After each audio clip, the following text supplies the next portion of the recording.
జీవితంలో ప్రశాంతంగా ఉండాలంటే ఏం చేయాలి? ప్రతిరోజు ప్రశాంతంగా ఉండాలంటే మరి ముఖ్యంగా ఏం చేయాలి? అసలు ప్రశాంతత ఎందుకు కోల్పోతాం మనం? సింపుల్ అండి. స్ట్రెస్ ఎక్కువ అవడం వల్ల.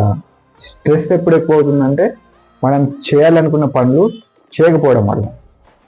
ఏవైతే యాక్షన్స్ ఉంటాయో అవి మనం సరిగ్గా చేయకపోవడం వల్ల మనకి స్ట్రెస్ అనేది వస్తుంది. సింపుల్గా చెప్పాలంటే ఇంకోటి కూడా ఉంది. ఒక సినిమా డైరెక్టర్ చెప్పాడు, జీవితంలో ప్రశాంతంగా ఉండాలంటే ఈఎంఐల జోలికి ఏ అమ్మాయి జోలికి వెళ్ళకూడదంట. Just jokes apart.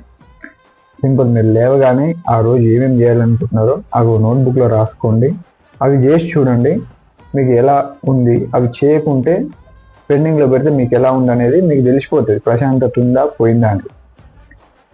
స్ట్రెస్ తక్కువ అయితే మనకు ప్రశాంతత ఎక్కువ అవుతుంది. స్ట్రెస్ ఎక్కువ అవుతే ప్రశాంతత తక్కువ అవుతుంది. సింపుల్, వయసు పడతాను. సో ఏంటి మనకి అంతగానో స్ట్రెస్ అంటే, ఫర్ ఎగ్జాంపుల్ సింపుల్ థింగ్, మీరు మంత్లీ 2000 జిమ్కి ఫీజు కట్టేశారు. ఓ 5 days వెళ్ళారు, మంచి స్ట్రాంగ్ కనెక్షన్ మీకు వచ్చేసింది, మంచి స్ట్రాంగ్గా ఫీల్ అవుతున్నారు. 6th day ఏదో పని వల్ల మీరు వెళ్ళడం మానేస్తారు. ఒక చిన్న కోపం ఒక చిన్న అన్సాటిస్ఫాక్షన్ వస్తుంది. 7th day సేమ్ ఏదో పని వల్ల మీరు మళ్ళీ వెళ్ళడం మానేస్తారు. అలా మీరు ఏదైతే చేయాలనుకున్న పని ఉందో అది చేయకపోవడం వల్ల మీకు ఒక చిన్న ప్రెజర్, ఒక అన్సాటిస్ఫాక్షన్ వచ్చి అవి స్ట్రెస్కి దారితీస్తాయి. అట్లా మీకు ఒత్తిడి వస్తూ ఉంటుంది. అరే డబ్బులు పోతున్నాయి, అయినా మనం చేయట్లేదు, అనుకున్నది కూడా చేయలేకపోతున్నాం అన్న చిన్న అన్సాటిస్ఫాక్షన్ నుంచి స్ట్రెస్ అనేది బిల్డ్ అవుతుంది. అట్లా మీకు ప్రశాంతత అనేది తక్కువ అవుతుంది. అదే ఒకవేళ మీరు చేయాలనుకున్న పనిని ఎగ్జాక్ట్గా చేశారనుకోండి, మీకు 100% సాటిస్ఫాక్షన్ ఉంటుంది.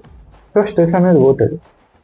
సింపుల్, స్ట్రెస్ ఏంటంటే యాక్షన్స్ మనం ఏవైతే చేయాలనుకుంటామో అవి చేయకపోవడం వల్ల, పెండింగ్లో పెట్టడం వల్ల, డిలే చేయడం వల్ల మనకు స్ట్రెస్ వస్తుంది. దానివల్ల ప్రశాంతత పోతుంది.